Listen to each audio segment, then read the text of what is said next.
na. Hello again guys, welcome back to my channel.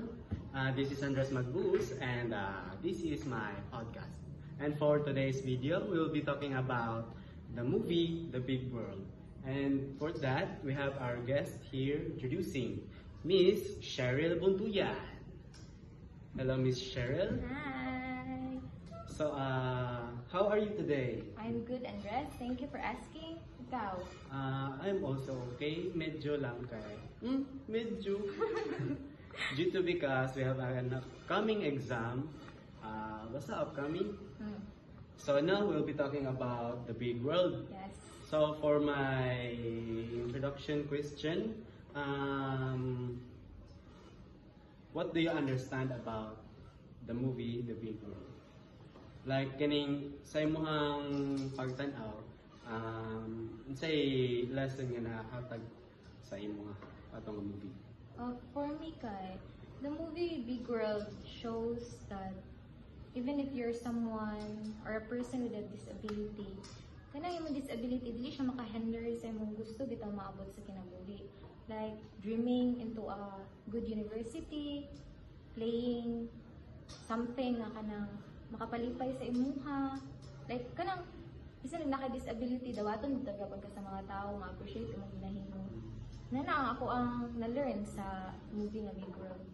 Na despite nga naka mga disability, dili na siya buta-sabot nga dili na kakahimo ana nga butang. Siguro na ay things nga di nimo mahimo, but napoy things nga unique ka sa uban nga normal nga mga tao.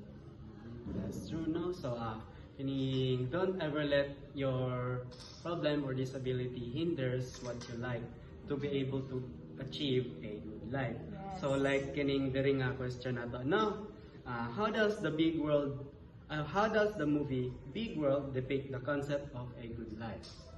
So para sa ako ang movie nga Big World gi-show niya sa ato as mga kabataan nga dagan man gyud hindrance padulong sa atong success, labi na og nakay disability nana. So iyang gipakita nga bisan magalig ang tawo nga naay disability, kaya himuon ang butang nga murag felt gakabati na to nga ay imposible kayo kay na siya disability inana. Pero kita capable man ta og unsay buhaton, makaya man nato. So what if we try pod nga i-push atong self nga makaya nato na siya nga butang. Trueness, no? So, kining just like Mr. Friedrich Nietzsche focuses on his philosophy, there's always a room for improvement. And then always, don't ever forget about your values, no? And for that, my next question, which philosopher's perspective on the good life is reflected on the movie? So, think who is the philosopher that can be related to the movie? Para sa ako si Mr. Aristotle nga yung state nga being in a good life kailangan nimo maabot ang state of well-being nga kailangan nimo interaction og tawo na kay relationship sa ilaha, like kailangan makik-interact ka sa mga tao nga ga-evolve bitaw sa imuha, gapalibot sa imuha. Just like atong sa movie nga sa Big World nga movie specifically nga atong time nga gamay pa si Chunhee kay gatago siya sa luggage, then dito niya nadunggan ang conversation sa iyang parents nga if wala siya kay naman siya sakit, if wala siya gamay ra unta ilang murag gamay na lang ilang burden ba, like okay na lang nga dili nila makita mo tong murag sometimes gaka down si Chunhee nga inani ra siya nganong inani man siya gianak nganong naman siya sakit. Pero ato nga time nga katong kailangan nimo interaction lagi sa uban nga tao atong time nga iyag yung lula ang grabe gid kayo mo tuo sa iya ha, grabe gid kayo pit iyang lula nga very encouragement nga kaya nimo ning mga butang, kailangan lang nimo i-try og learn. Pero atong gipa-play siya og drum sa iyang grandma, then gi-introduce siya sa mga tao nga members sa choir. Dito dayon nakita ang ability ni Chunhee nga he was capable of playing drum, then he was capable of kanang having a communication sa mga tao. Then dito day napakita nga more bitaw ang role sa isa ka tawo nga naay sakit dili lang ga-evolve ka naara lang mo sa balay.